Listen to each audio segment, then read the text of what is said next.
What's up, everybody? Happy Wednesday. Happy middle of the week. It's always nice to see you in the middle of the week, EJ. I'm very glad to be seen in the middle of the week. And you're right, there is a sort of crest of the wave of, hey, I got through the first part of this. And now hopefully your Thursday and Friday is looking like something you can get through and look forward to the weekend. So it is nice to see you as well on Wednesdays. The flow of the week for all of our stuff, right? So I've got a lot of articles I write early, and I'm trying to kind of finish up article writing, and then you switch over to previews, and we've kind of taken this approach throughout the off season throughout the season that we're the last kind of recap. We've gotten the granular level, right? We have the instant reaction from Robert, and then we have the more cooled down reaction of the game with Lester and I, where we break it down into categories, right? So you get like big picture, instant reaction, break it down into categories, and then get to talking to you, and we're down to the granular level, and I'm making spreadsheets on Trenton Gill's punts and interactive PowerPoints or whatever, right? Like we're getting to granular level, and then you turn your focus to the next week. You start doing previews, and so it's kind of interesting. We're going to kind of turn that on its head a little bit this year. We're going to kind of look at the last third of the year when we get into the podcast. But took last week off. It was nice. How was your holiday? It was good. Thanksgiving was pretty casual. Went over to my sister and brother-in-law's house, got to see my nephews, and so my kids got cousin time, which is a strong motivator, and watched a bunch of football and ate some good food, but not too much good food. I was good this year. I'd sort of I just need one plate of good food, and that's what I really need. And it can be a big plate, but that's fine. And I will eat one plate of good big food, and then I will just sort of hang out and enjoy and have a couple olives and pickles and call it good. That's the, I had one plate. I didn't say I didn't refill it. It was just one plate. I just kept going back, right? I only had one beer for lunch, 64 right. ounces. Yeah. Just kept refilling the glass. But yeah, no, it's good. And then before that, we were hanging out in Seattle, and I was going to say, I've been kind of waiting because I think the conversation is most relevant to have with you, but I packed only a few things, and I knew I needed to be on camera doing Bears stuff. And so I packed some Bears gear. And so I had that, it was a significant percentage of my clothing. And then I took like a flannel because, again, Seattle. And then I took this sweatshirt, and I had like a Bears stocking cap, the orange stocking cap that I got at the game. And I had one Bears hat, right? It was a lot of Bears stuff relative to, and I wore it a lot. Yeah. The number of people that vocally said something to me like, "Hey, go Bears!" In Seattle, kept happening and kept everywhere. And we were going to a grocery store. We come out of the grocery store, and someone said, "Hey, go Bears!" It just conversation starter. Get random people, all walks of life. And I mean, I get that a little bit here, but I mean, it's just because it's so ubiquitous. It's local, yeah. Right? It's like, oh, whatever. But there it was maybe stood out a little bit, and so there's enough Bear fans that when they see something Bears, they have to call it out. But it happened pretty regularly. Yeah, I do it. It doesn't happen all the time, but I'm one of those people that call it out when I see it. I mean, obviously I run a Bears podcast. I'm a Bears fan. And if somebody's sporting a nice Bears jacket, or heck, the guy that was, changed my tires at Costco a couple of years ago, and he ended up listening to this show. I was like, "Oh, you listen to Bootleg?" He's like, "No, I listen to Bears Over Beers." And I'm like, "This is the local Costco." And he was like, "I'm a Chicago fan." I was like, "Oh, that's funny. I run a podcast." He's like, "Which one?" But you do when you find a fellow Bears fan elsewhere, especially if you see one, it's like, yeah, hey, go Bears. It's just an easy thing to cap on. And if they don't say anything back, it's cool. And if they are excited, they'll say something back, and that's fine. It's a pretty easy social interaction to have. And I think there's less of those these days where you feel comfortable kind of going, "That's true. Oh, nice, whatever shirt." You can just kind of go, "Yo, go Bears." And if they're aware that they're wearing it, they're like, "Yeah, go Bears." It's good. Did you get, I don't know, better tires, or Did I get better tires? I did. I got a very enthusiastic guy changing my tires at Costco, and it was done quick, which is awesome. But no, he was genuinely excited, and I was genuinely excited. I think you remember this interaction because I was Yeah, like, no, he listens to our show. Like our listenership is fine, but a couple of years ago it was smaller than it is now, and we weren't doing video, we weren't on YouTube. Like you had to find us. You had to be committed to finding some, nuanced Bears talk. And here's this guy, 2 miles away changing tires, but he spent time in Chicago growing up and he's a Bears fan. And he was like, no, man, that's awesome. I can't believe I'm changing your tires. I'm like, I can't believe it either. it's good stuff. It's good Yeah. stuff. But anyway, I wanted to kind of bring it up that it was interesting to Mhm. be in a different city like that. Obviously, Seahawks have a good, strong following, but like we saw at the Buffalo Wild Wings, there's fans everywhere, Yep. and it was pretty positive. And when you're wearing Bears gear at a bad year, Yeah. there's People always that know. like there's always that like, oh, what's this conversation going to be like? I Yeah, don't yeah. really want to like have to sit there and explain to them that like, yes, I knew the Bears were going to be bad, and it doesn't mean like I get all this. We're here um anyways. but Yeah. everything was by and large pretty positive, so it was fun. But um yeah, and I came home and I spent way too much money on whiskey based on our experience, and Yeah, yeah. brought one of those on, and yeah, we'll get into that here in a bit. Yep. Want to do a podcast? We should do a podcast. I think that's really the purpose of what remains of our Wednesdays is to do a podcast. Oh, that's true.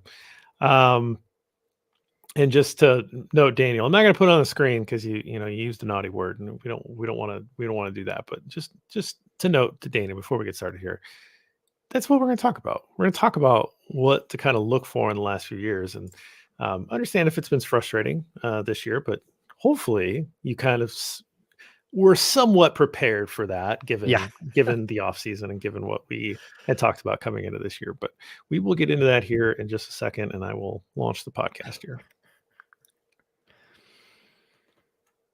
Welcome to Bears Over Beers. I'm Jeff Berckes, a writer for Windy City Gridiron, and I'm joined, as always, by EJ Snyder. EJ, little Thanksgiving break. Hopefully, we were able to recharge the batteries just a little bit by taking a week off. We are back this week. How are you doing? I'm good. I thought about this for the last couple of days, and we've gone back and forth and sort of riffed on where should we go now that things are different. So I think the content is going to shift a little bit, and I think it's a good shift. I think it's a fun shift. Folks in the comments already are sort of leaning towards where we're going. So I think we're probably hit the right note. But I also thought about what I was going to drink because it's not really like sadness. Again, we sort of expected it to go this way, not necessarily the injuries, but the overall result.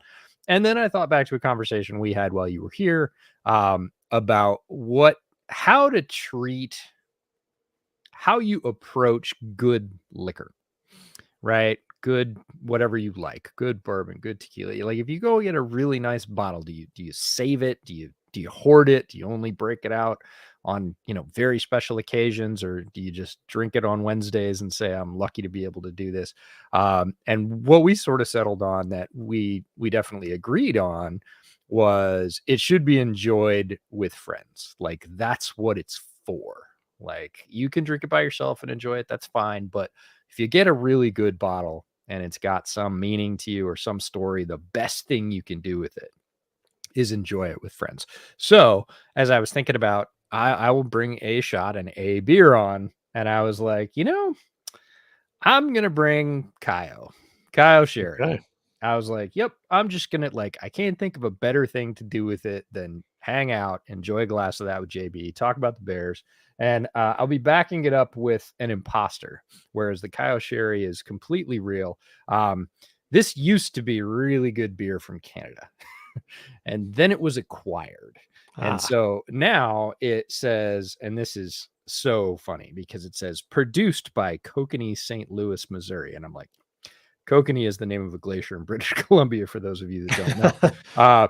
Brewed in the USA for the freshest taste, meaning we acquired it. And so we brew it here now. Used to be brewed in Canada, is not anymore, but I drank a lot of it at that time. Since, the beer world acquisition is the thing. They are, Yeah. NAB brand now, and it's not quite the same. It's basically Budweiser in a blue wrapper. Not a huge Budweiser fan. It's a little bit sweeter for me, but it's mostly for nostalgia. It's not the real beer anymore, but there we go. So we went to a high-end liquor store when we were there. We talked about that on the last show. We bought this Burrell distillery, something called the Seagrass, which was really fun and interesting. And so I looked into them, and they have a couple of finished products. Again, finished whiskey, if that's not your thing, I understand. To me, the finished whiskey is pretty interesting because Mm. it's basically like a really strong cocktail, right? It's not made with syrups and flavorings. It's made with putting the juice into a fun different barrel and trying to impart different flavors off of it. So I picked up actually one of each of their finished products, and so I wanted to crack this one. This is the Dovetail, and Yep. Dovetail is the other one that the guy was talking about, Mhm. being a pretty popular one. It is finished in rum, port, and Cabernet barrels, so a little bit of a wine finish to it. Again, the rum will give it kind of a sugary type, a sweetness to it, and then that's going to balance out, I think, with more of like the darker, richer notes from the port. And then I don't know what the Cabernet is going to do, but That's I'm fascinated to hear your thoughts on that one because I was like reading through that and those are the order they're in. I like rum barrels. Oh, very nice. Rum barrels. And I was like, perfect. Love a rum finish. That's cool. And then port. And I happen to be a big port fan, which is odd because port can go a couple of different ways. But it can be very like wine. I don't want to say winey because that sounds bad, but it can have a very wine sort of flavor and distinction to it. So that one's in the middle, but I tend to like ports, especially like ruby ports. I love. So I was like rum and port. Yes. And then we got to the cab and I was like, okay, so you got one on each end. You got rum and Cabernet, which you would never mix, right? And then you have port, which is squarely in the middle, and I'm like, okay, so which way does it lean? Because it's, whiskey again, finished in all three of those. I I really want to know which one wins the arm wrestling contest. Because if it's the rum and the port, I'm in. If it's the cab, I'm not. I'll let you know at the end, but Okay. initial taste, it's pretty good. I'm Uh, actually really impressed with the what they've done balance. here. Nice. I also grabbed some of these little, I think they're little espresso ceramic cups, Hmm. but I'm using them for whiskey, which is, I think, a proper use of them. Seems Uh, lovely. there are four different designs from Eighth Generation, which is Mhm. a Native American group.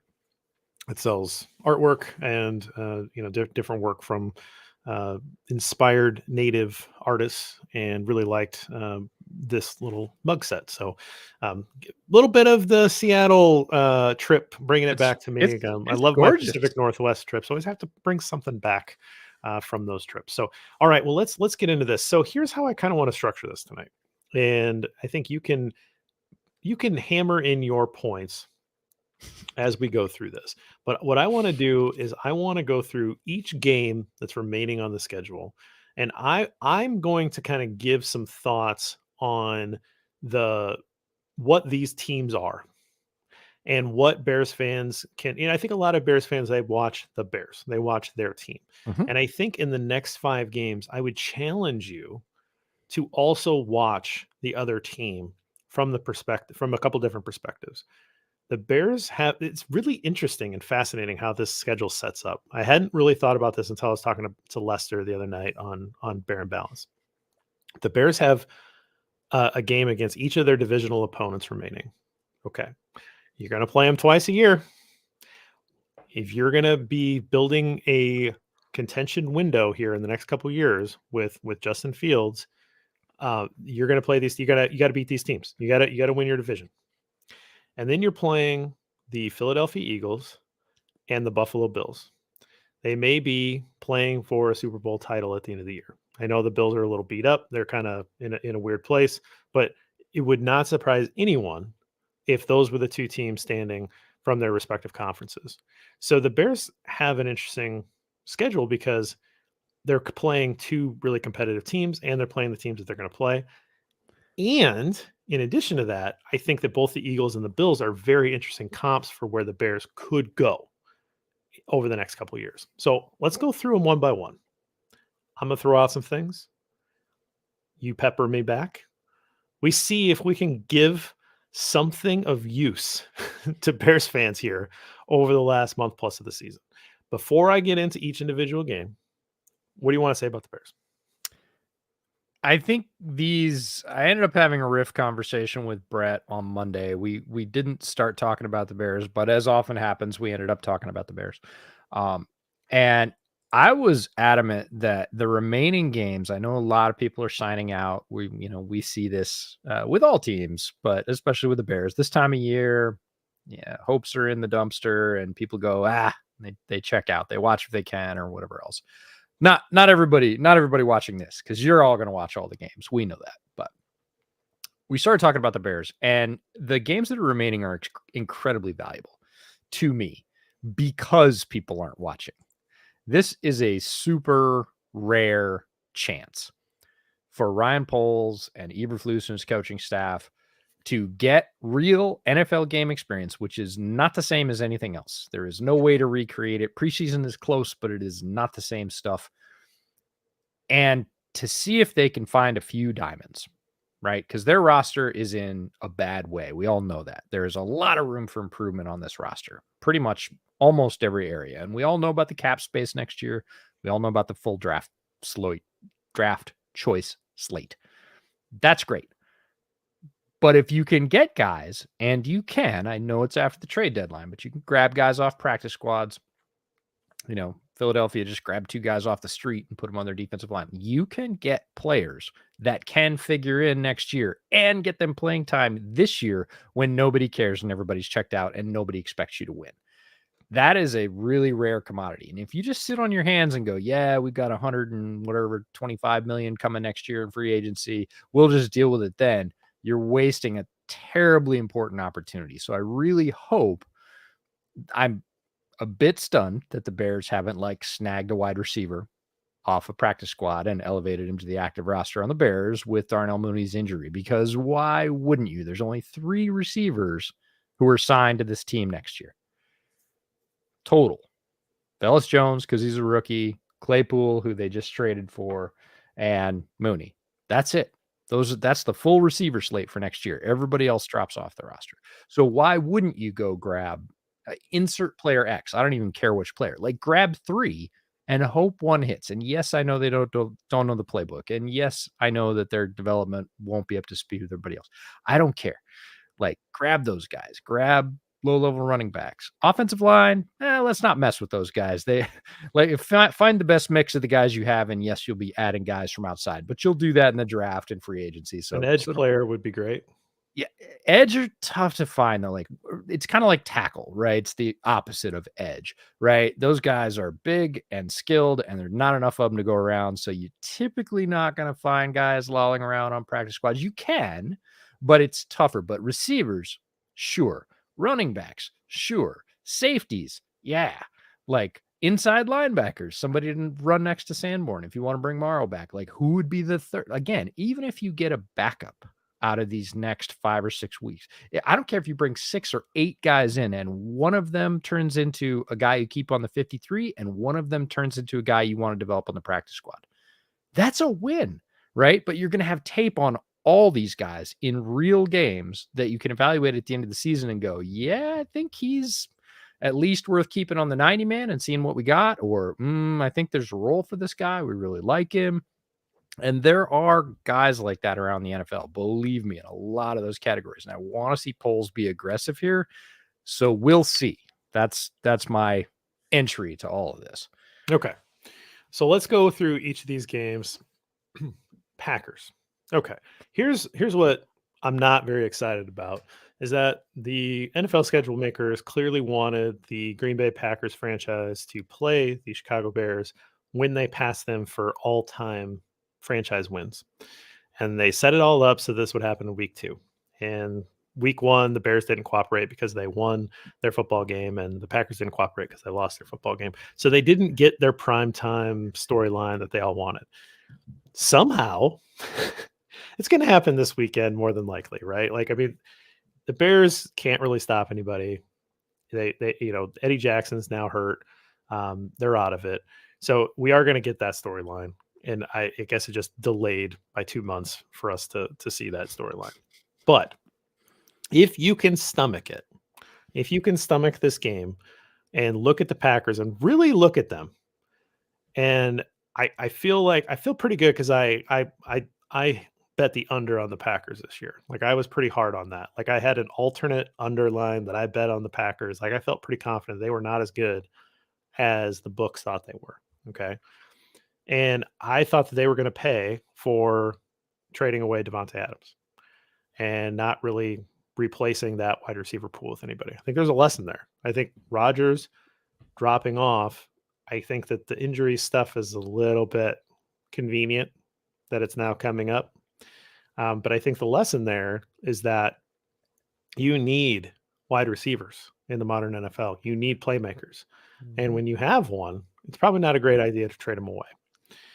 What I think you can learn as about another valuable lesson from the Packers is that they draft and develop offensive linemen. They're quite good at that.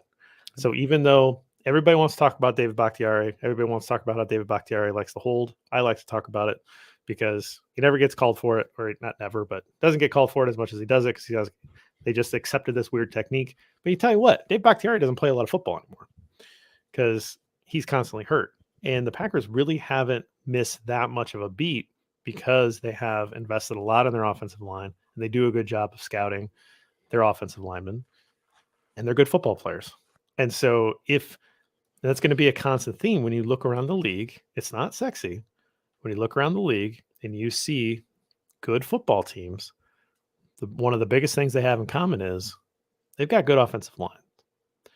And so that's, I think, the lesson that you can take from the Packers team building perspective is that they do a good job of that. And that has been kind of the thing that no one talks about is the success behind the stability and success behind the Packers in the last few years is their ability to draft and develop offensive linemen.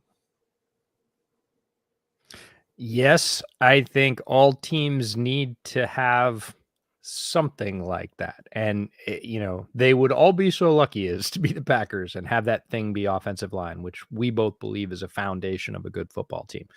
Some other teams, it's wide receiver. Like everybody talks about the Steelers and the ability to draft and develop wide receivers. They also need to talk about somebody else in that division, the Bengals, right? The Bengals, if you look at the wide receiver core and the success even they had last week with guys that either weren't on their roster or they picked up and played critical roles down the stretch, like they're all good. Every team needs to be able to hang its hat on drafting and developing as many position types as it can, but it's not going to be all of them. Teams just are not good at drafting all types. If the Bears want to get good at something, please get good at offensive and defensive line drafting and developing. Like you need to be able to pick out some coal. If we're looking at the chat, pick out some coal and turn them into diamonds. And there's guys that I take great pride in that I spotted a long time ago. Shaq Barrett was one of them. When he was coming out, I was like, why is this guy not getting drafted? Come on. Marquise Haynes, who's making noise for the Packers this year. Dorrance Armstrong, who was a guy who was 4th, 5th round edge rusher. I was like, there's something there. He's not a finished player, but you grab that guy. He's an athlete. He's got some flashes on tape. Go get him. The Packers did that with Kingsley Enagbare. Like there are guys out there, but if you're going to get good at exactly what you're talking about, please make it the cores. Please make it the offensive and defensive lines. That would be incredibly helpful from a team building perspective. If you can grab either offensive or defensive linemen from the 4th round on down and turn them into viable starters on either side of the ball, yes, please do that. It will go a long ways because you have to spend your higher picks on positions of greater need, edge rushers, wide receivers, like you said, one-on-one cornerbacks, guys like Sauce Gardner, or in our case, Jalen Johnson was a high round pick. Like you need shutdown guys. You're not going to typically find those guys in the 4th or the 5th, but you can find guards that work in the 4th or 5th. You can find defensive tackles that work in the 4th or 5th. please do that. Like, that's the proper way to build a football team inside out and use draft value the right way. Right, find that excess value. And then the other thing that I want to say about the Packers as a word of warning is that one of the things that we heard a lot was like Packers defense was really good in 2021 and they will continue Oh, to be good in 2022. And you just cannot rely on year to year consistency in defenses. It can happen. It is not impossible. Just because a team is really good on defense does not mean they will then be bad at defense or average. That's not how that works. It is just difficult to replicate that. So if you're counting on that, if you really listen to how people were previewing the Packers, that was a big component of why people thought they were going to be good this year. That's not something to rely on. And I think as Bears fans, we love defense. Just remember that if we're, talking about that and we're in that position, we're saying, well, we're counting on this defense to repeat those performances of last year. That's not a good way to build a consistent winner in this league. yeah, and I said it. Like, I fully believe because the Packers, they should be better on defense this year. They're loaded.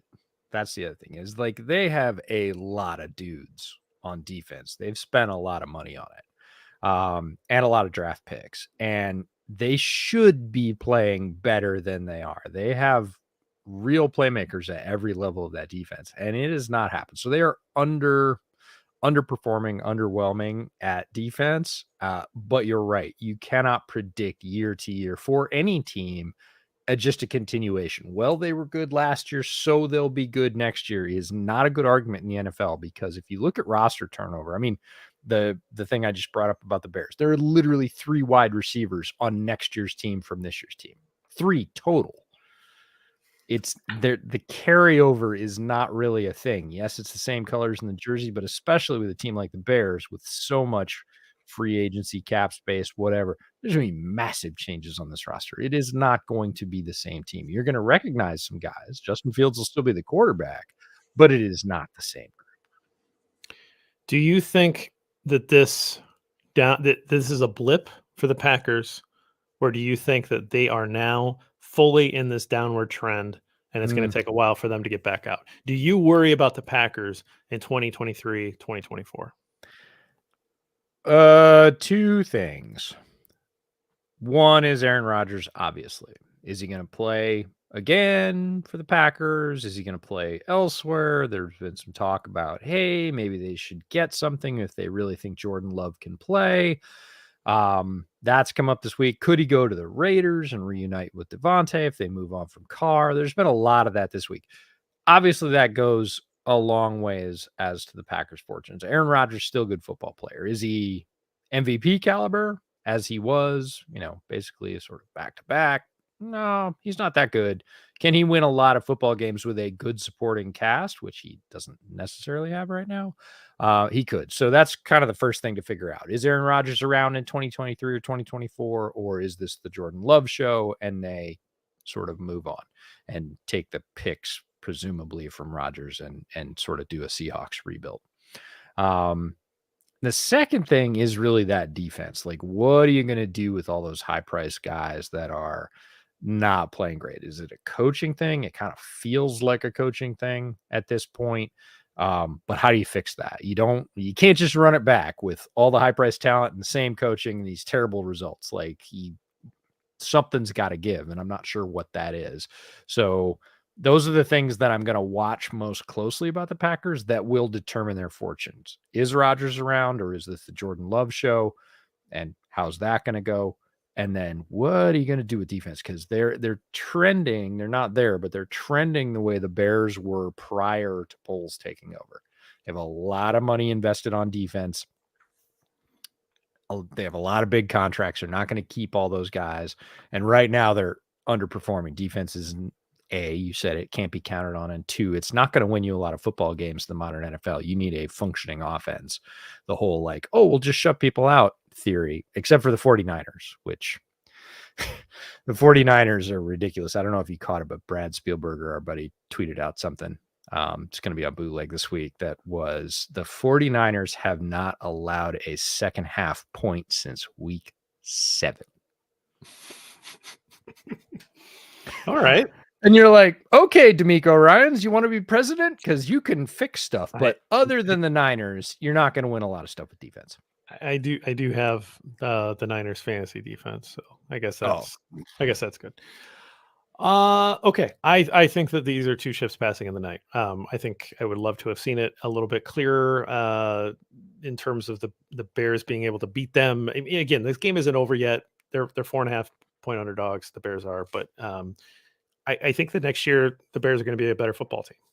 And I think that that is going to just kind of separate themselves. Bears are going to be much better, before the Packers get relevant again. Regardless of what happens with Rodgers, I think that I think they took the shot, they missed, and they're now crashing and burning, and they're going to have to figure out what pieces of the wreckage they can salvage and for what. Does Rodgers just walk away and throw the match behind him and take the giant cap hit for retiring, or does he come back and play another year and then have even more of a cap hit because he didn't retire this year? Like, I mean, honestly, that contract's dumb, and it's going to hurt him at some point. Just how much is it going to hurt him and win? So I think this time next year, we're going to be looking back at this. Bears are going to be a better team than the Packers, and they will have just kind of gone in opposite directions. That's what happens in this league. It's long overdue for the Packers, and I'm excited for it. I'm here for it. Let's move on to the Eagles. Bears play the Eagles after the bye week. By the way, let's add the second bye week in. Like, we need the second bye week, for these players. To wait this long for a bye week is just ridiculous. You can't say you care about player safety and have the first bye week for a team come in week 14. Unbelievable. But week 15, they'll play the Eagles. I think the Eagles are a very interesting comparison to the Bears because I think the Eagles are in many ways what the Bears would love to become. This is a very active general manager. He's opportunistic to a crazy degree. I think Poles has a little bit of that. Like, he traded with Howie Roseman. He traded Robert Quinn. So there's a little bit of that. Maybe he's going to learn from Howie Roseman on the job, right? And I think that Poles being I think that he has shown a willingness to move around in the draft, and hopefully he's going to be opportunistic. And I think he continued to chase the mistake of not grabbing Amari Cooper when he had the opportunity.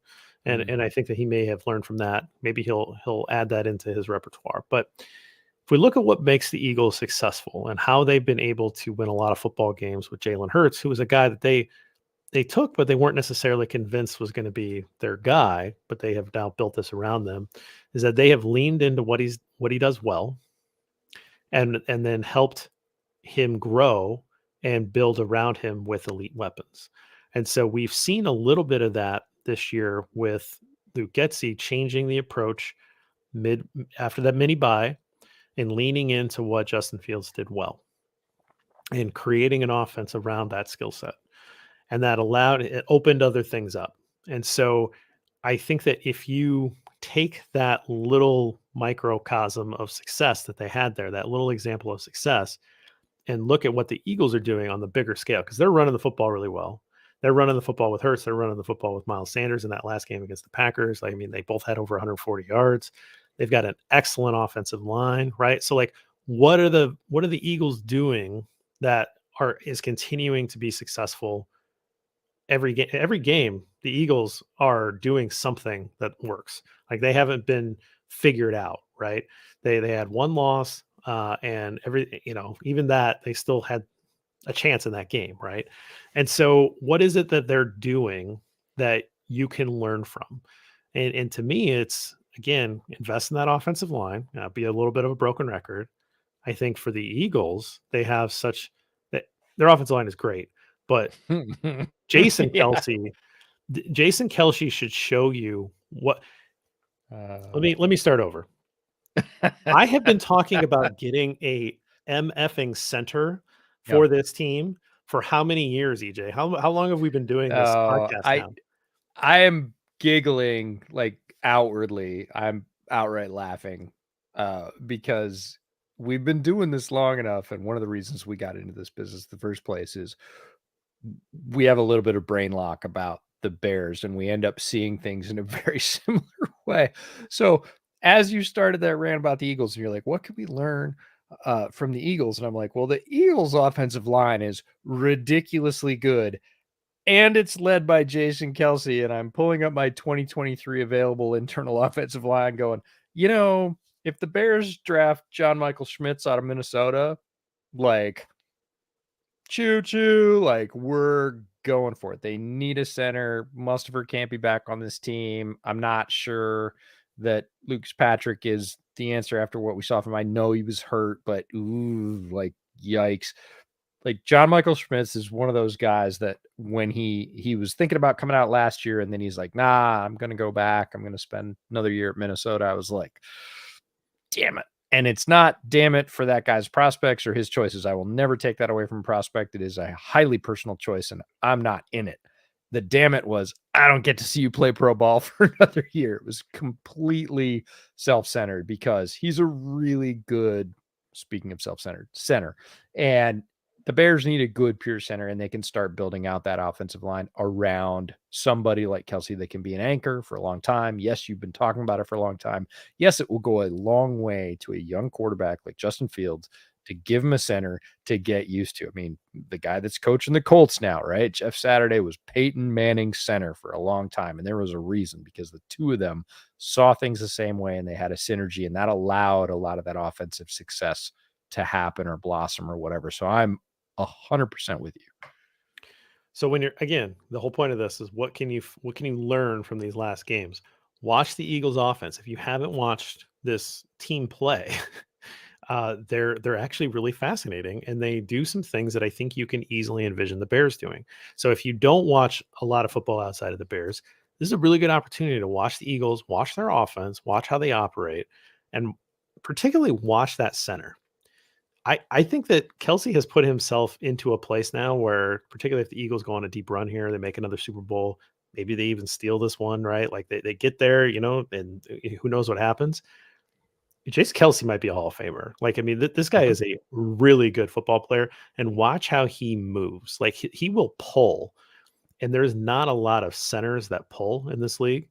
Um, I don't know. Maybe I don't even know a percentage off the top of my head, but he don't. And not only does he pull, he does it incredibly well, which is very difficult from the center position. And so, to see the center as a weapon Hmm. in the running game, it would be a huge boost to Chicago's offensive attack, and I think it would, like you said, to pair with Justin Fields. And so when we're talking about offseason, when we're talking about free agency in the draft, and we keep talking, we're going to keep bringing up center in this podcast channel, and it's for that reason. This is the model that we're talking about. If you want to go watch Kansas City, Creed Humphrey. We talked a lot about Creed Humphrey when he was coming out, Yes, we did. and that was for a good reason.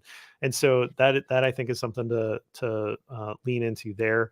And then I mean, the Eagles, I think they're a little bit like the finished bourbon that I'm drinking right now, right? Where they have a little bit of a different flavor and they are high octane because they're bringing in those veterans at the end that they think can get them over the top because they know that they're close. They know they got a window. So they, like you said, they're signing these guys. They've got experience. They brought in Sue. That they're bringing in these guys that are going to bring their leadership and going to help them. File that away. File that away for when the Bears are in a position like that. Hopefully, in a couple of years, where they need to make a couple of moves with veterans that are kind of lurking around looking for a ring. And your general manager can't just sit back on his heels. He has to continue to work all year round. These are good lessons that Howie Roseman is showing. Right, hopefully that Ryan Poles is watching, and I'm sure he is, for how you continue to finish a really good product to try to get them over the line. Yeah, if the Eagles make the Final Four this year in the NFL, Howie Roseman needs to be the executive of the year. Like, eh, John Schneider has a really good leg to stand on with the draft he had and, the picks he got for Russ and moving on at the right time and all that, but, like, Howie Roseman is far and away, like, never stops, always bringing guys in. I mean, you look at Bradbury and you look at AJ Brown and you look at bringing in, Sue and, like, he never lets up. Like, he's 100 miles an hour all the time, and the Eagles are reaping the benefits of having that loaded roster across the offensive line. They've, again, been able to build around Hurts, who I think is underrated, but is not a guy that is gonna carry your team by himself. He does need the pieces around him. That's not to say he's not a good quarterback. He is, but if you build a structure around him, he's gonna look all that much better, and how he's done that and more, so he's got my vote for GM of the year, really, unless the Eagles already make the playoffs. He's got my vote for GM of the year. One of these years we'll get a real vote too. Yeah, All yeah. right, let's take a quick break. On the other side of this, we'll finish up with the last 3 games.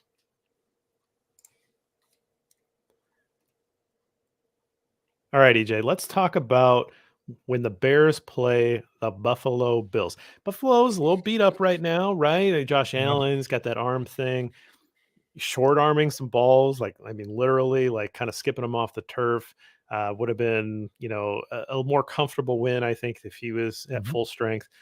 I'm thinking that, that may have been a reflection of a short week. Mm. And in a full week here, we'll maybe learn a little bit more about how that arm's doing against New England tomorrow night. And so hopefully for Bills fans' sake, for Bills Mafia, yeah, he's going to look a little better. But this team came in as like the overwhelming favorite in a conference that still has Kansas City in it, right? They Mhm. came in as the overwhelming favorite to run this thing out and win the Super Bowl. And that's because you've seen Josh Allen take incredible strides as a quarterback, but the infrastructure around him has continued to be built up. They went out and they got him an incredible wide receiver in Stephon Diggs. And then they were able to draft and develop some other weapons around him.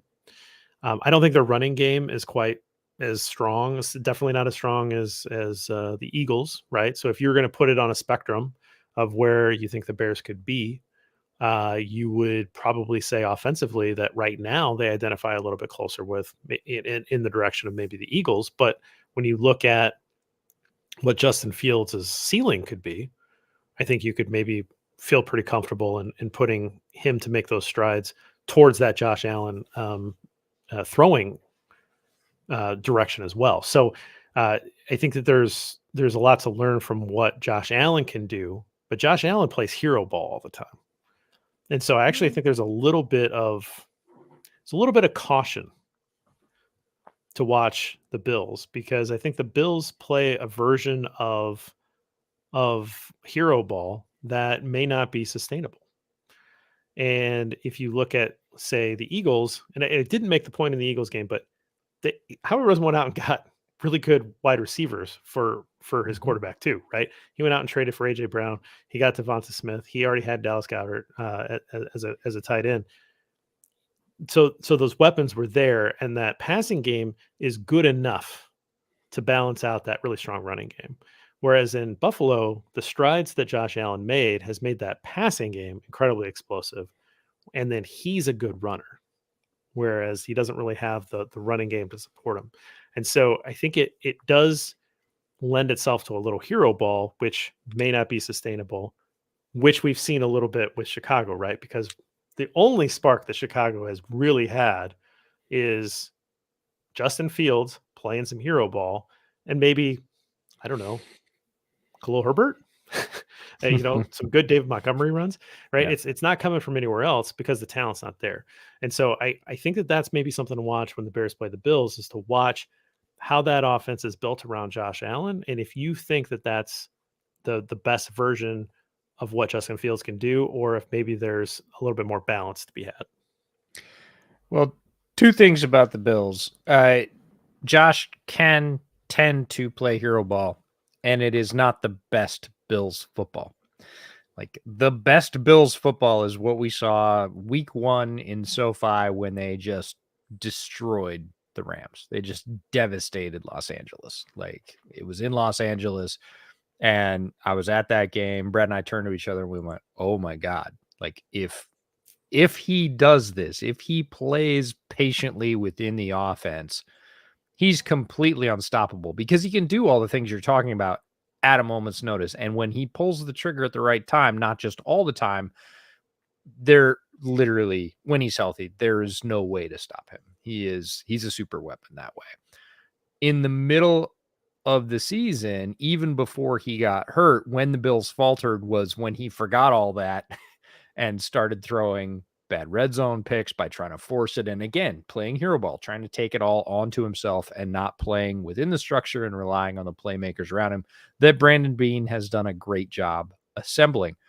Then he got hurt, and there was this big crisis of conscience throughout the entire city region. If you're familiar with Bills football, it's all of Western New York. Everybody was like, "Oh my God, what are we going to do?" And to the Bills' credit, they have found a way to win. Luckily, the elbow injury didn't turn out to be as devastating. It is not a healthy elbow, but it is workable, and that almost makes Josh play within his limits more.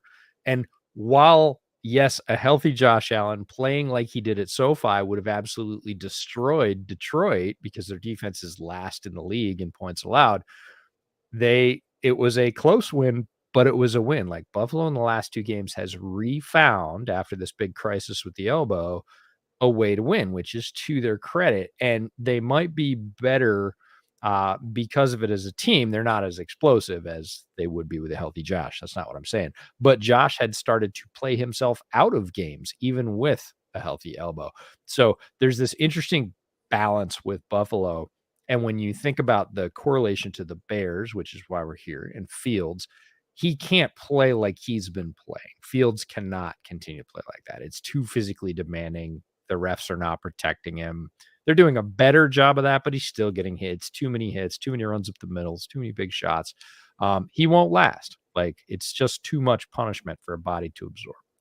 So he needs to look at that early stretch, first 4 to 6 games from Buffalo this year, and say, I need to play like that, right? I need to take what the defense gives me, be patient, play within the offense, and then on 1 out of every 20 plays where it just breaks down horribly, I'm going to run 50 yards for a touchdown because I'm Justin Fields and I can do it. And if he plays like that, if he plays like Josh did at the beginning of this year, he'll be even more devastating than he is because it's a complete chaos weapon. Plus, Justin can, if if we do the hybrid of the Bills and the Eagles here, if they surround him with wide receiver talent like how he did Jalen Hurts on the Eagles, and he can sit back, not take all those runs, not take all those punishments, and then he's got an AJ Brown level receiver or a Stephon Diggs level receiver on the outside, and he can whip it 60 yards, which he can do outside the numbers, and score a touchdown like that. Like, there's no answer at that point. Like, Right. that's the ultimate. Yeah, I think as Fields' game grows, the most defenses aren't going to be able to control the whole thing, right? Like the more things that he can do, like it's like Yeah. more. You It's gotta hard, you gotta pick your poison. Right, right. And so, again, like we talk, hey, you add this in, now this forces a spy, or this forces these, these linebackers to stay here. They're going to step up, you pop it over the top, right? Like everything you do and add in opens up something else, makes it easier. So you start mastering different things. But I think that staying stagnant or relying on one thing, and I call it playing hero ball, you can't play that card every down, right? You have No. to know when to be able to pull that out. And so I think the Bills are very interesting. And like you said, it actually has forced them to be a little bit more balanced because of that injury. And so he can't play the hero ball all the time. Nope. Maybe they'll get back to that by the playoffs. I mean, you need an explosive offense. It's very hard to consistently put long touchdown drives together, right? Like that's what defenses are trying to make you do. They're trying to make you slowly matriculate down the field. And there's that balance of these offenses want to have explosive plays. And so, what's the future of football? Is it kind of going back to being able to grind out these really long drives and put multiple ones of those together? And you're seeing some of the teams that can do that pretty well be in the mix. Or is it, going to go stabilize a little bit and be that explosive play football? So I think that's what you can learn from the Bills is the potential of a Justin Fields offense as you build it up around him is what Josh Allen is doing in Buffalo. And so I think that is the most interesting thing. You're also going to see probably a pretty well recovered Josh Allen by this point. I mean, he'll have the mini bye after tomorrow's game, and a couple weeks after that. So, I mean, as good as that elbow is going to be, it'll probably be by the time the Bears see him. The Bears defense probably isn't going to get any better. So, strap in for some points, guys. Yeah. That's going to be a rough one. But let's move on to the second to last game, the Detroit Lions. I want to have this conversation with you about the Lions because Yeah. I think that the Lions, this in some ways, this is a disappointing season for the Lions because Mhm. they had some high hopes. They're on Hard Knocks. They had kind of the feel good of the country. You know, I mean, you got the Hard Knocks bump and all that kind of stuff. And then they kind of came out pretty flat and lost a lot of football games early, right? They had a long losing streak. A lot of their fans got kind of turned off by it. They're kind of hanging out in the cellar, and then they go on a little bit of a run. Now, you know, the Bears should have put them away, but they didn't, right? And they've won some football games, and then they kind of hang around on Thanksgiving. They made things interesting against Buffalo, and you know, here they are, like they're starting to feel kind of good again. Their rookies have played well. They had a good draft class, right? Their offensive line is pretty darn good. I like their offensive line, right? And so you start to say, okay, like what is this team? They like their coach. They play hard. Golf clearly ain't it, and that's fine. But sometimes you would say, well, these wins that they're having right now, that's just taking them out of position, draft position. So, haha, you know, jokes on them. Oh, but the Rams, the Rams who took their shot and hit their shot last year, also paid for next year's first round pick to go to Detroit so that they could get Matthew Stafford. So the Lions are sitting currently on a top 5 pick Mhm. that was, you know, is the Rams that they own, and they could be sitting in a great position to draft Jared Goff's successor. And so this team may be trajecting up. They may have they seem to have a pretty solid draft class. They seem to have a pretty solid infrastructure in the offensive line, and they may be in a position to draft the next quarterback. So I think the Lions are actually moving in the right direction, and they may be competing with the Bears here in the next couple of years. I'm gonna change your mind about the Lions right now. Bring it. Yep. The Lions are the favorites to win this division next year. Mhm. With one caveat. And it ain't Jared Goff. They got to fix the defense. Well, So- the defense is terrible. Well, here's two sides of the coin. The Lions are really two teams right now. So if I asked you where you think the Lions rank in the NFL in terms of scoring touchdowns, I'm not talking about the kicking game, just scoring touchdowns. Where do you think? What number, or even give me a range? Honestly, I would put them top 10. I would say that they're like 8th. Interesting that you say 8th, because in overall scoring, including kicking, they are indeed 8th. Good Okay. call. In terms of scoring touchdowns, Okay. they're They're good. third. Yeah. They're the third best team in the NFL at scoring touchdowns, and they show incredible balance. They've got like 16 rushing touchdowns and 17 passing touchdowns, which in the modern NFL is ridiculous. Nobody has that balance. So Ben Johnson, their offensive coordinator, needs some serious flowers for the work he's done. And for everybody saying Jared Goff isn't the answer, which I was saying for a long time, I'm like, are you sure? He has scored, that offense as it stands right now has scored the third most touchdowns in the entire league. That is as good as it gets. That is don't break it up territory. The problem with the Lions is their defense is the worst by a bunch. It's 32nd in points allowed, and they are almost a full 2 points worse than the Cardinals, who are next at like 26.8. They've allowed 28.2 points per game, the Lions. So middle of the pack in terms of points allowed in the modern NFL for a defense is about 22-ish points. That puts you at about 15, 16, somewhere in there. If the Lions can get to average with their defense and allow 22 points a game. They're leading this division this year. They've scored more points than the Vikings. And everybody's like, oh, Kirk and Justin Jefferson and Dalvin Cook, like they're amazing. The Lions have scored more points than the Vikings. Problem is they've also allowed like 75 more points on the season than the Vikings. So if the Lions could allow 22 and a half a game and score 28 something a game, which is where they are, their record would be a lot closer to the Vikings 9-2 or 8-2 or wherever they're at. That's the thing is they need to fix the defense. The offense is fine if you can keep Ben Johnson, and I do think he's going to get a couple of those sort of outlier coach interviews. I don't think he'll leave. I hope for their sake, not necessarily the Bears' sake, but the Lions' sake that he doesn't, because that group right now is clicking. And the other thing is go draft a rookie quarterback. Really? Do you want to knock the wheels off an offense that's scoring the third most touchdowns in the NFL? No, you just run that thing back. The offense is great. Offensive line is great. They've surrounded Goff again with playmakers. Could they use a couple more? Sure. Go grab a tight end from what is a very good tight end draft, but get some defensive playmakers, get your coaching in order, get that points per game down. And suddenly the Lions are going to be everybody's darling. They're going to quote unquote learn how to win when they just allow a few less points. Okay. I don't know that you convinced me. We will have to have this conversation more as we move along. I really love their offensive line. I think they've done a nice job.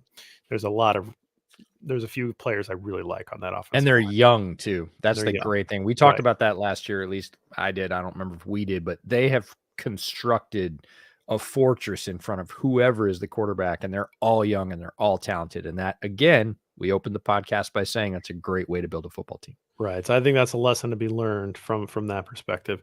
I think I'm going to stick with that. They're more likely than not to use that first pick on a quarterback, but maybe they won't. Maybe they'll use it on a defensive lineman. So it could be interesting to see where they go from there. Let's finish out here with the Vikings. The Vikings. Here's the thing. I don't mind Vikings fans that much because, whatever. Like I have friends that cheer for all different types of teams, and I picked the Vikings to win the division at the beginning of the year. I thought it was actually kind of obvious, but it got some good odds on it, right? Put a little money down. I'm feeling pretty good. Feeling myself a little bit about picking that. I'm getting a little irritated already with some of these Vikings fans and how they're strutting around. And, man, I mean, I know the act like you've been there before and all that kind of stuff. Part of me says let them enjoy it, right? Like, hey, we're all feeling the same thing. Fans of the other three NFC North teams, we're feeling just joy that it's not green and yellow up at the top. But I don't know, man. This needs to be short-lived because I don't think I can take multiple years of Vikings fans crowing because it's already annoying me. You want to cut their knees out? I don't believe in them long term. Do you want to cut their knees out? Hit me. So everybody's down on Chicago because Chicago's had a rough year, right? And look, the Vikings brought in an offensively focused head coach. It has obviously worked. Look at their record. Look at all that talent. Look at all that talent you got in Minnesota. Your offense, super high octane. Kevin O'Connell, former Rams assistant, all the shine in the world. You're amazing. How many points have you scored this year? 262 points. That is amazing. How many points have the Bears scored? I don't know. You're very under the points scored tonight, though. 251. Yeah. 251 with what Chicago has assembled on the field, which everybody, the entire NFL media, lauded as complete trash before the season. They've scored 251, and this amazing high-powered Vikings offense has scored 262. It's 11 points through 12 games. It's 1 point more a game. Well, the Bears have played the extra game. I'm just saying. All right. So what can you learn from the Vikings, right? So the Vikings had an opportunity, I believe that they wanted Ryan Poles, right? Like, and Poles, I think Mm. the story I think we heard was that Poles sort of came in with the same philosophy, like, hey, we need to kind of tear it down a little bit. And Kwesi Adolfo-Mensah said, no, we can compete now, which I think Mhm. was the right call for them. I Sure. think they did have a window, the weaker NFC. You could see if you could take your shot, which they did. Good for them. It was the right move. Sure. And in the short term, I think it's good. I think Kirk Cousins has played as good a football as he has played in his NFL career right now. Mhm. And I think that's great. And he's got all world wide receiver Justin Jefferson. To me, he's the best wide receiver in the football right now. That's my opinion. Uh, It's been my I opinion since the start of I the year, share but it. that's Yep. okay. All right. But you have to have him in your conversation, right? And so, and they've really built around there. Picking up TJ Hawkinson is a great move for them. Great move for them. It gives them a secondary weapon that's legitimate. Adam Thielen is a nice player. Like, don't get me wrong, but I don't worry about Adam Thielen in 2023 or 2024, right? I do think that Hawkinson gives them something for the future. Their O line is pretty good. It's not great. It's pretty good, right? They've got some nice pieces. Defense isn't very good. Like, they're not going to, I don't think that they can really compete deep into the NFC playoffs this year. No. And I don't think that this is a team that I worry about in the long term. I think that this has a short shelf life. Again, I think it was fine to go for it because why not? It's a weaker conference, certainly a weak division. I think that Kwesi Adolfo-Mensah saw that and made the right call. But I don't think that this team is built in a sustainable way that makes me fear them in 23, 24, 25. Yeah, they have some pieces, and Kwesi was correct that all windows in the NFL are short. Anybody that talks to you about a 5-year plan anymore has no idea what they're talking about. People that talk about a 3-year plan don't know what they're talking about. NFL fans and fan bases get incredibly restless 2 years in at most.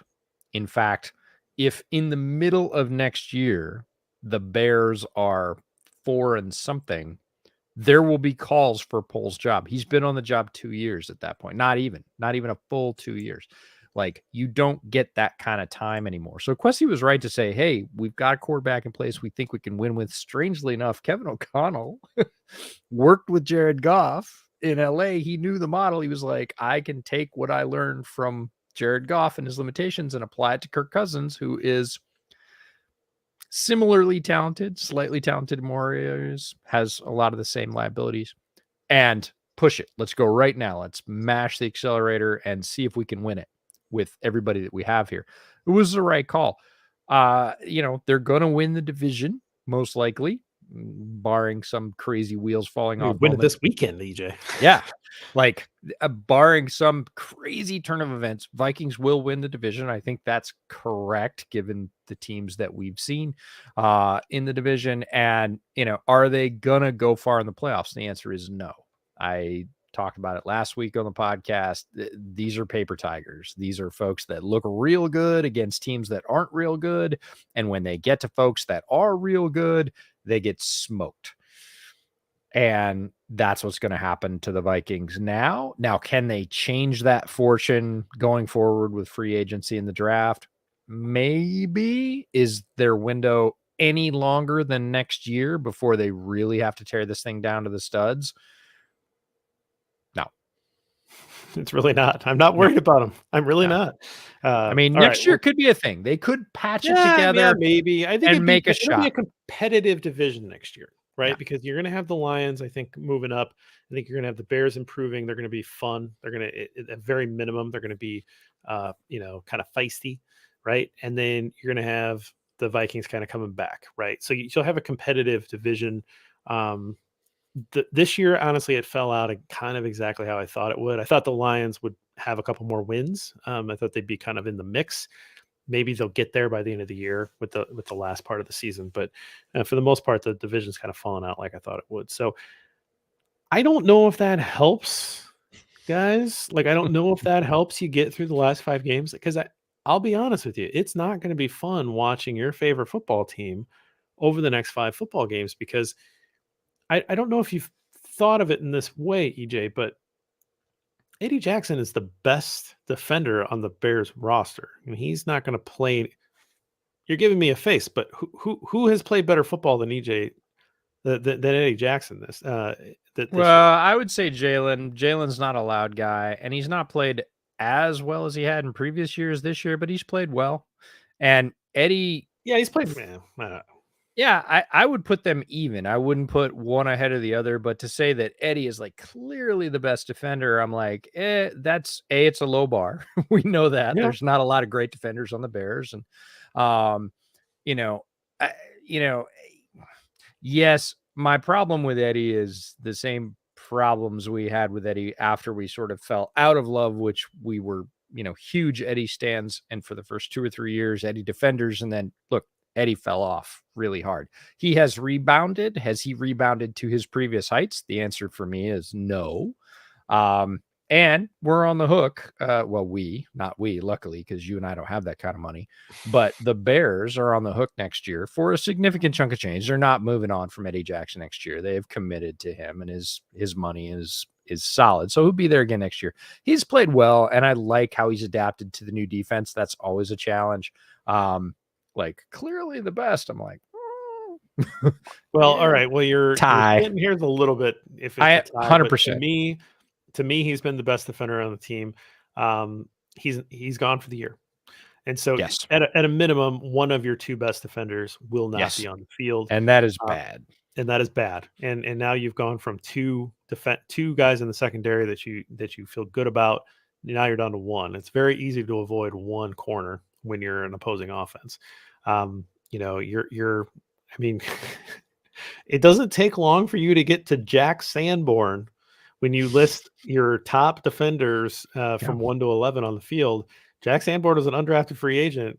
I mean, this is kind of insane. It's great for him to have this level of success, but that really speaks to where this Bears talent level is. Yep. And Darnell Mooney's out for the year.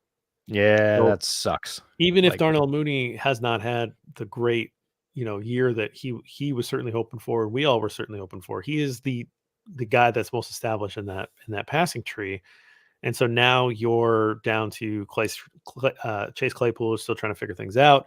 You're down to Cole Kmet. You're down to Byron Pringle coming back from injury, who hasn't developed a rapport with any quarterback yet, right? So the passing offense is going to be rough because at least you had some stability with Darnell Mooney.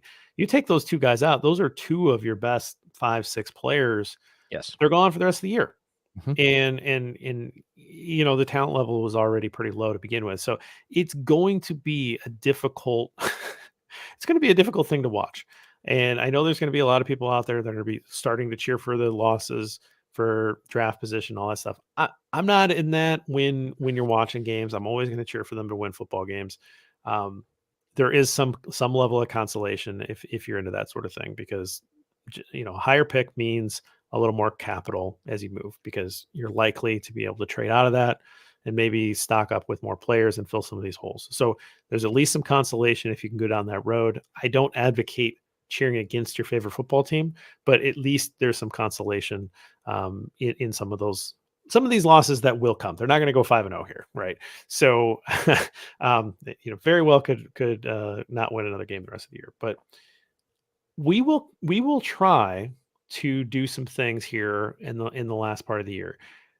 Braxton Jones still playing football, still a young guy. We need to go back and revisit him and see how he's improved.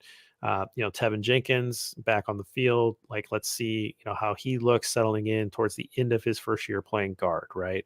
Mm-hmm. Elijah Hicks may get a little bit of opportunity. Oh God, no! Please no.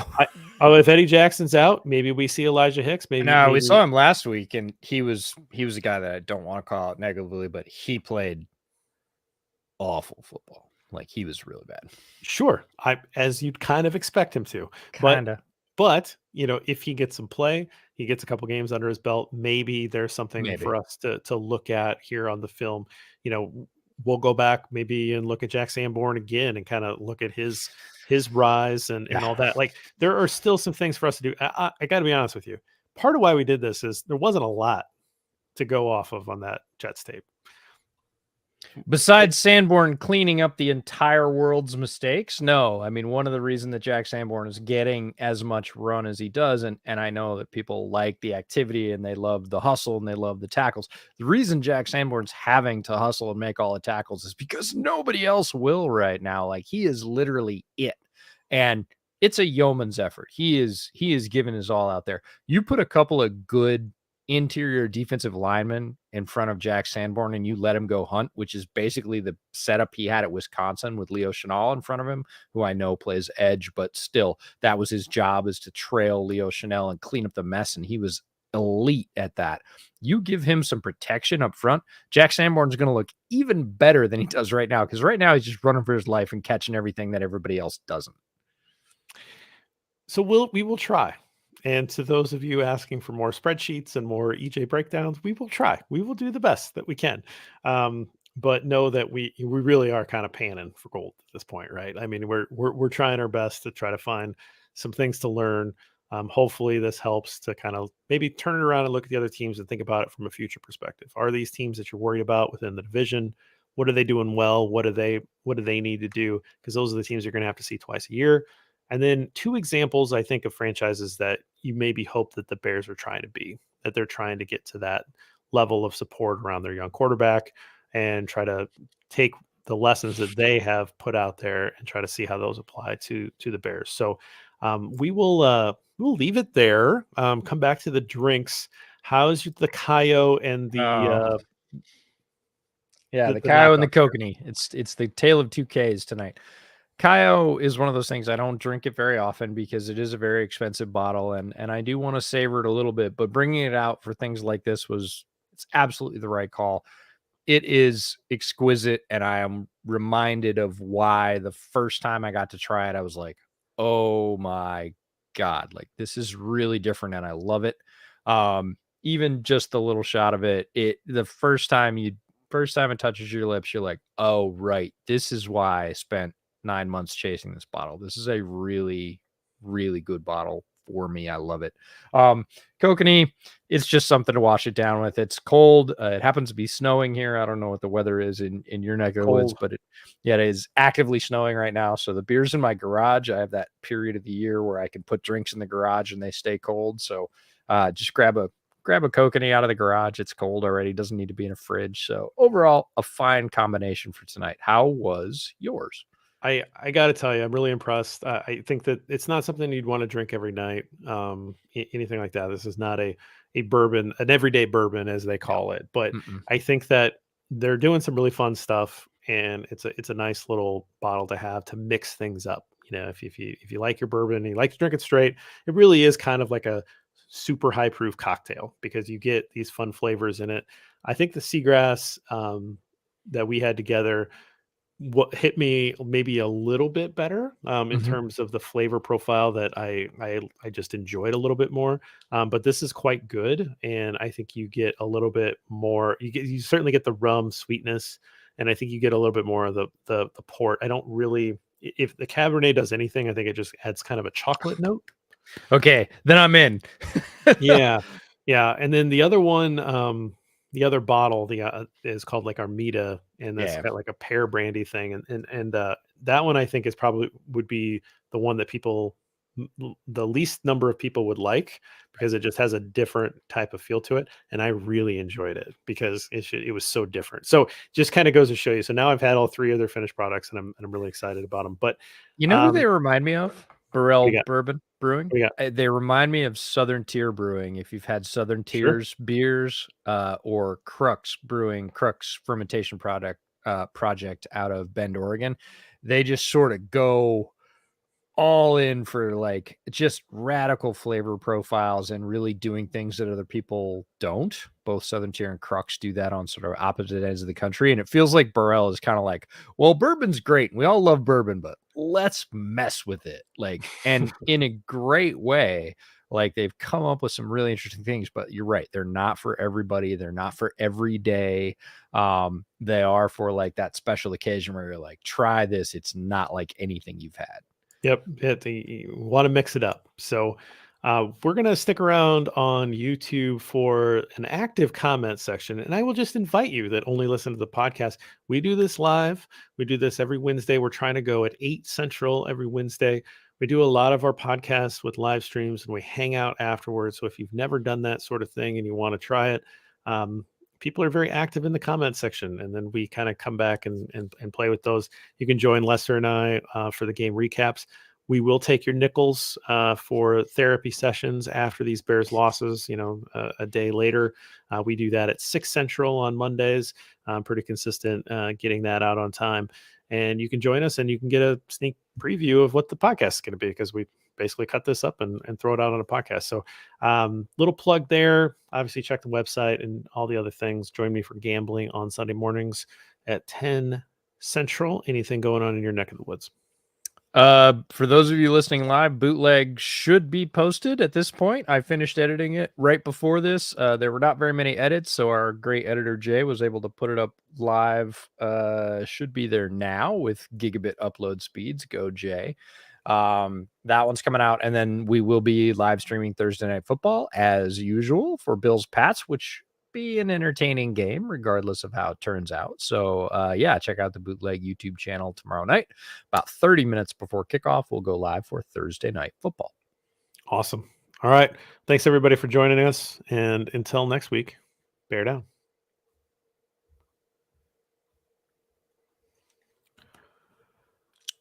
All right. Fitzy threw chum in the water, so I'm going to answer it. Anybody on the practice squad you're interested in, Fitzy, you know me too well.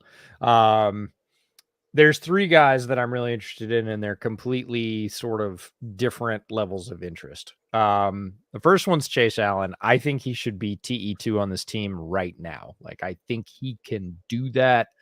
I want to see him. I'm not interested in anybody below Cole Kmet on the tight end roster now, currently on the 53. I want Chase Allen as TE2 with as many reps as possible for the next 6 games to see what he's got, because in his college tape, he showed some nice work in that role. He was TE2 on his college team as well. I think there's something there. I think he may be a little bit like Jack Sanborn, except on the offensive side of the ball, where he can do a few more things than he was asked to in college. Is he going to be TJ Hawkinson? No, not a reasonable expectation.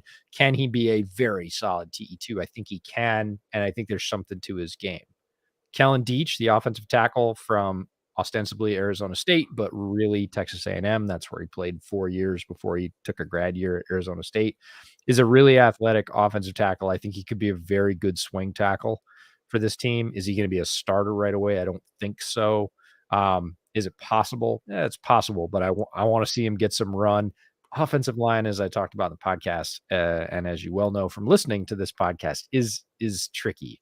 Messing with that mix is not like dropping in skill position players, and I hate to use that term because offensive linemen are incredibly skilled. You can't. It's a different mix to mess with that. So I'm not saying bring him in. They're probably seeing enough of what they need to see from him on the practice squad, but he is a guy I'm certainly interested in. And then the last one is the complete flyer, amazing athlete, very little football experience, Sammis Reyes as a pass catching tight end, not the same role that Chase Allen would play. The Bears don't currently have one. They've got 2 guys on the practice squad, Jay Tongas from Cal, who's a converted wide receiver that plays tight end. He's a more of a field stretcher at tight end. And I think you really need that. You talked about Dallas Goedert earlier. Goddard's more well-rounded than either of those guys, but you need a tight end who can run the seam and outrun slower linebackers. Jake Tongas is one possibility, but Sammis Reyes, from an athletic perspective, is easily that guy. He's a crazy athlete. He's an international player. I think he came from Brazil. So he gets the international player exemption on the practice squad, which means basically the Bears get an extra spot because they grabbed somebody that didn't play in the U.S. He's really, really raw. The Commanders were the first one to sign him after the sort of international combine. He kicked around a little bit, and then the Bears picked him up, and he's just one of those guys. Big, strong, fast, ridiculous athlete. I want to see if he can play football. So even if you pop him up to the active roster for, say, the last 3 games and let whoever's playing quarterback launch a couple bombs to him down the stripes, I'm like, yeah, let's give it a look and see whether or not he looks completely clueless or whether you're like, ooh, there's something there. So those are the 3 for me on the practice squad that I'm like, let's take a look. I think we might get to see Alex Leatherwood here soon. Which I want to see that as well. Leatherwood's a completely different profile. Like, came from Alabama, highly drafted, didn't work out. It's more of a reclamation project, but there's a lot of athlete there. It's about whether or not you can reach him and get him to align with what you're trying to do as a line perspective. But I'm curious. I'm like, Yep, let's take a look. could be interesting. Fitzy. I mean, I know I haven't done much lately on the spreadsheet front. It hasn't really presented itself, but I will get there. If you guys have ideas for what you want to see for any of these projects here in the last few games, I'm all ears. So, if there's somebody that you want us to break down more than somebody else, let us know. If there's some kind of stats work that you're interested in, maybe I can chase that down. Yeah, I mean, throw ideas at me. I'm open. I mean, it's a little bit of a marathon. To What he means is a lot of a marathon, because marathons are never little. That's the whole point. it's a lot of. It is what it is. I mean, I made this bed, right? Like that. That's the point. I'm not complaining, but there's a lot of stuff to get through every week, and the creativeness of, like, well, maybe I'll look at this, or maybe I'll run down this lane. It's kind of hard at this point of the year, particularly when the Bears aren't very good, unless something just kind of jumps out at you. And so, I haven't had like a super original idea in the last couple of weeks, because there hasn't been anybody that's really jumped out at me as doing anything that's that interesting. I want to go back and I want to look at Gil again. I think I'm becoming I want to finish that out. Like, I want to extend that and do the punting thing again and kind of look at him a little more. But I almost feel like I'm a caricature of myself with the Gil stuff lately. So, but it's getting a little play. Gil got a little love from the Canadian NFL Twitter account today. Oh, nice. This is going to be you, like, having to do the talk show circuit, and they're going to be like, well, JB, we're really happy to have you. Like, do the Gil thing. And you're like, I have new material. Like, I have other players I want to talk about. And they're like, no, look, Warren Zevon, you got to play werewolves. Like, it's the deal. Yeah. Well, so anyway, the Canadian, because apparently he kind of spent a lot of time in Canada growing up. He's born in North Carolina, but spent some time there. So they've kind of a little adopted son kind of thing. Nice. And they tweeted out, hey, here's a Trenton Gill picture. We love Trenton Gill. And I looked at the comments, and like 2 or maybe 3 of the comments said guillotine. And I was like, it's starting to happen. No. It's starting to happen. Planted the seed. It's getting out there. JB sowing and JB reaping. I loved it. It was great. All right, so let's hit up some comments here.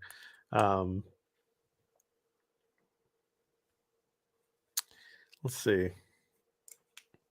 Setting a high bar was saying something of use. Sorry, it gets hard. I mean, like, it's a 3-win football team, and they may stay a 3-win football team. It's and honestly, that wouldn't be terrible if they protect Justin Fields. We've seen what we need to see from Justin Fields. Would it be great to see more if he was healthy and continuing to go out there and make those plays? Great. But he's not healthy. Like, don't risk it. You know what you need to know. He has the capacity to win NFL football games, and even more if you surround him with talent. We know that. Don't risk his shoulder for whatever's left of this season. We needed that question answered.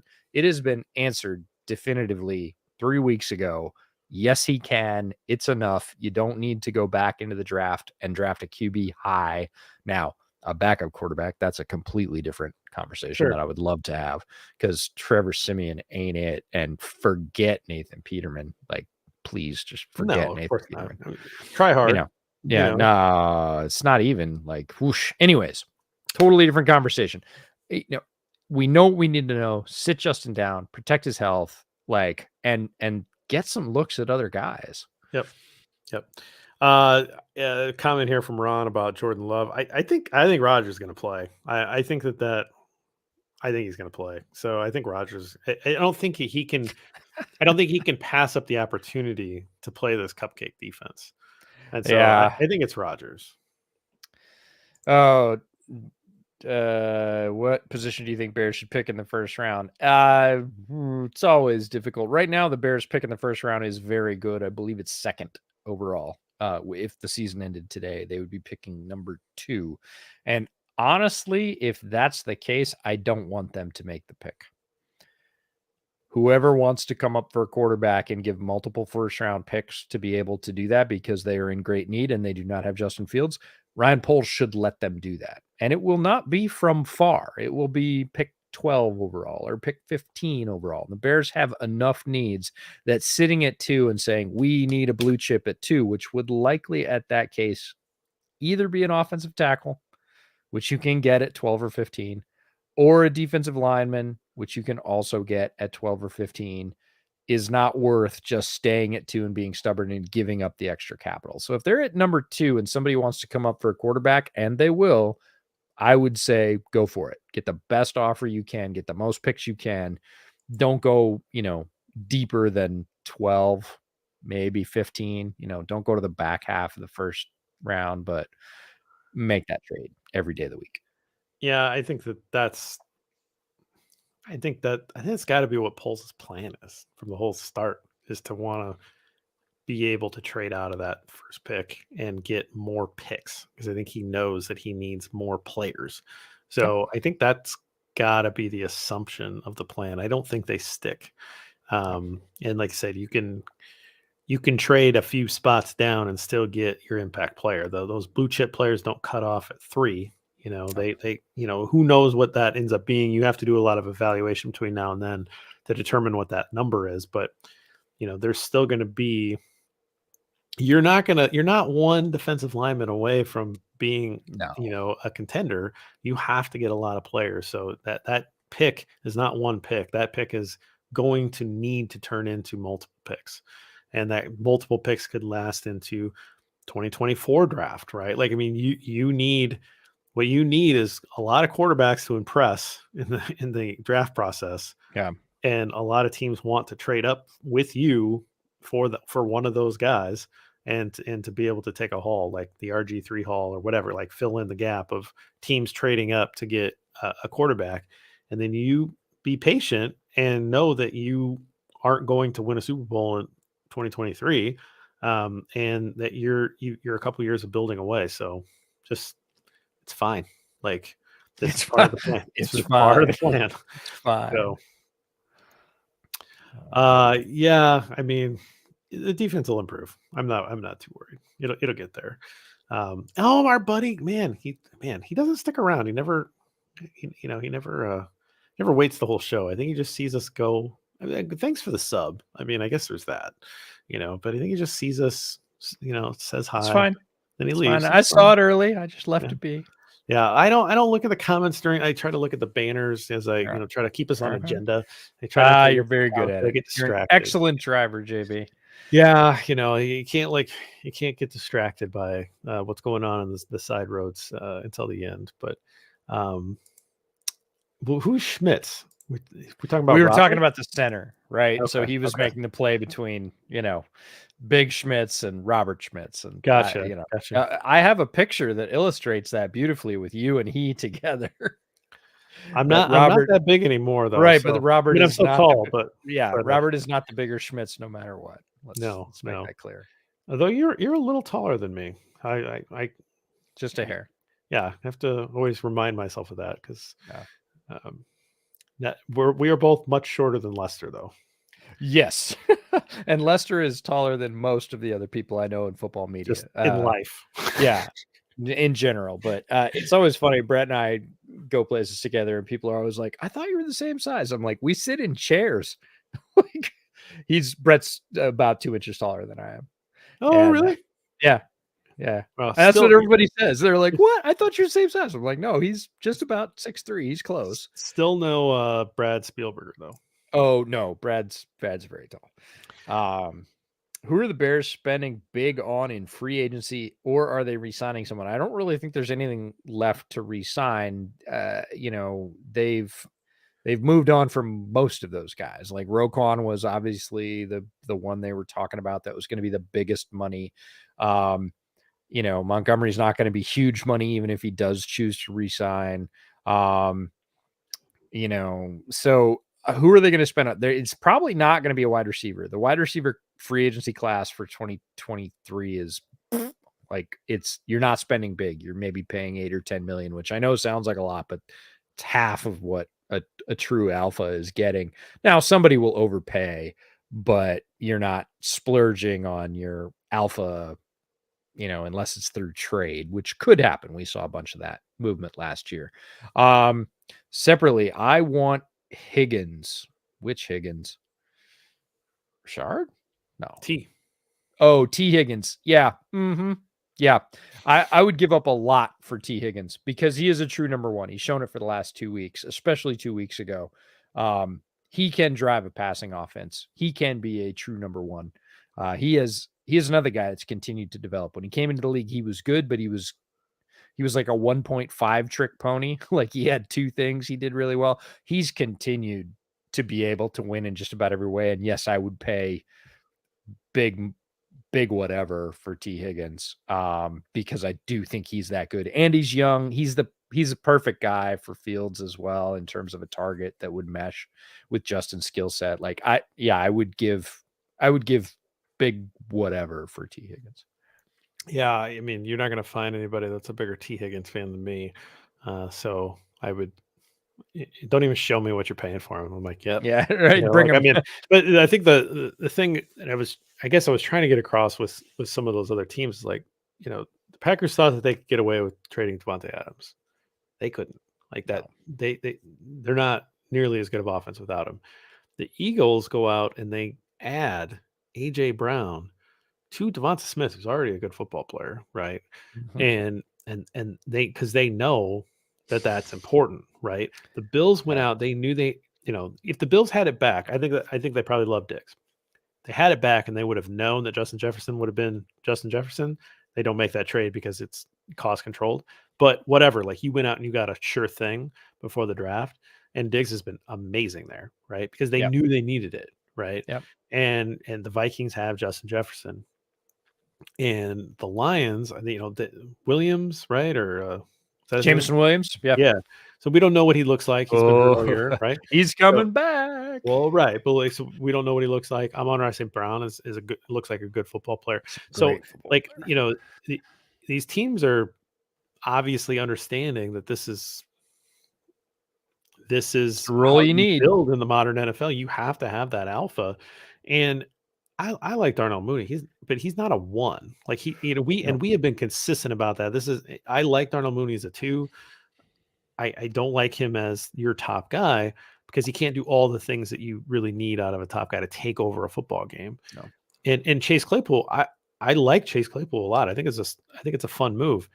He's not a 1, right? Like, so if you can get a T. Higgins or somebody like that, or like in the draft and a guy that projects out to be your alpha guy, and then Mooney's your 2 and Claypool's your 3, then it's fun, right? But you have to get that guy that's the 1 to set that pecking order. Yeah, no, 100%. And I've thought about that particular trio of T. Higgins, Mooney on the outside as really your Lockett type receiver. Could do some of the things that Amon-Ra St. Brown does very, very well. He's a great football player. And it really puts Claypool where he can manipulate matchups as a big slot. And you're going to occasionally get him matched up on a second or third safety and dime. And I will take Chase Claypool versus a second or third safety and dime, 9 times out of 10. It again, with the addition of that alpha, it puts everybody else in the right spot instead of them trying to sort of morph into, hey, I'm the alpha. No, you're not.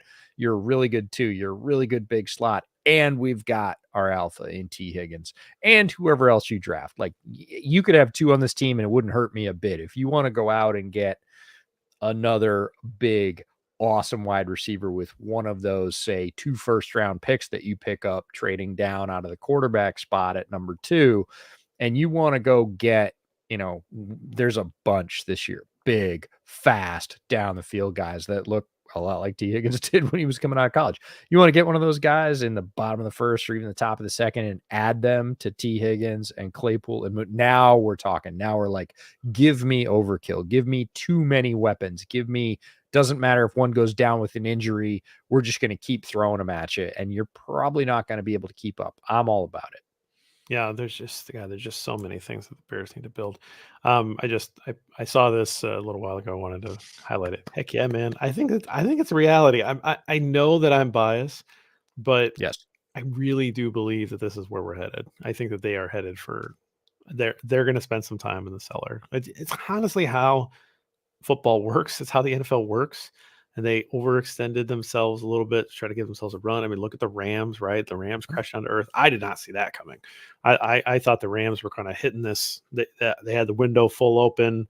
Normally, the Super Bowl hangover is from the team that lost, not the team that won. So this was like, that kind of surprised me. But, in hindsight, you look back and you're like, okay, there were signs there. I just ignored them, right? I ignored them. I just ignored them. But, it's always good. Yeah, I do want to bring up in terms of trades.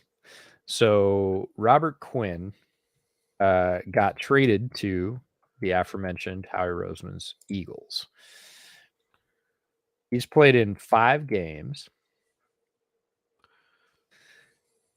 Where did it go? He's got no sacks. 2 tackles. 2 tackles. Yeah, I was gonna say. 1 QB hit. Yeah.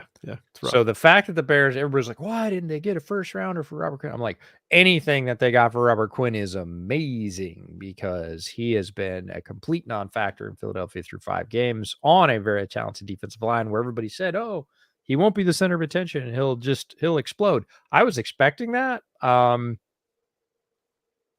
good. Trade back for capital to trade up for Marvin Harrison Jr. in 2024. I don't know. You think you're going to get to first overall?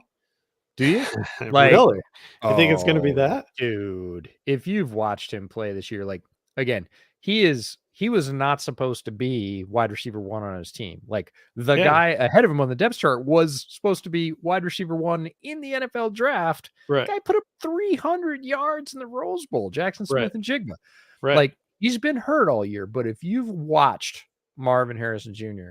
at all at Ohio State this year, you're like, oh, that's him. Like, Jackson Smith and Jigba is great, and he will come at a value. He might be my Eddie Jackson Memorial player for this year because he's been hurt. He's been out of the public eye. I don't know if he's going to be able to run, and if he doesn't run, like, brace yourselves. Jackson Smith and Jigba could go in the second round, and that's going to look real good when he gets healthy again.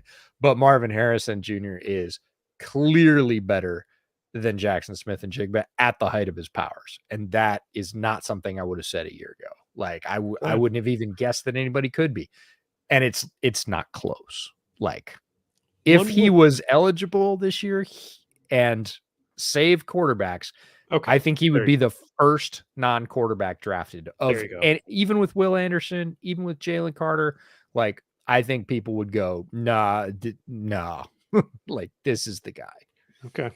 Yeah. All right. Well, that'll be interesting. I'm not even going down that road. You and like Jacob and Fonte can get in a room and start talking about hash the it out. 2024 draft. We'll have to, at some point we'll pivot to the draft. And there's no guarantee. Like, he could get hurt just like Jackson Smith and Jigba did. And so you're never going to sort of say, oh, we're going to save up for 2024 because, again, windows are short. He's a great wide receiver. There are some great wide receivers in this draft. Are they as good as Marvin Harrison Jr.? No. Are they like 5% less and still awesome? Yeah, there's a couple of guys I would love to see in navy and orange. Like, so. All right. Well, I think we'll leave it there. I'm out of whiskey and out of whiskey. That's it. We're done. Call it. But yeah, we'll have fun, guys. I mean, it's always fun. It is what it is. It's always tough going through it. Even if you say it in the preseason, you're like, it's gonna be tough. But and then it gets there, and it's still tough. It's tough, right? If you guys do run, it is like, I mean, I've never run a full marathon, but I've run about 40 half marathons, and there's always that point at like mile 11, 12 where you're like, side stitch or like This whatever. kind of sucks. I And you're forgot like, about why did this I part. do this? And like, God, should I stop? Should I walk? We're in that point. I get it. It's hard, but I think there's some stuff to learn. So stick with us. We'll try to find it. So, all right, guys, we get out of here. See you later.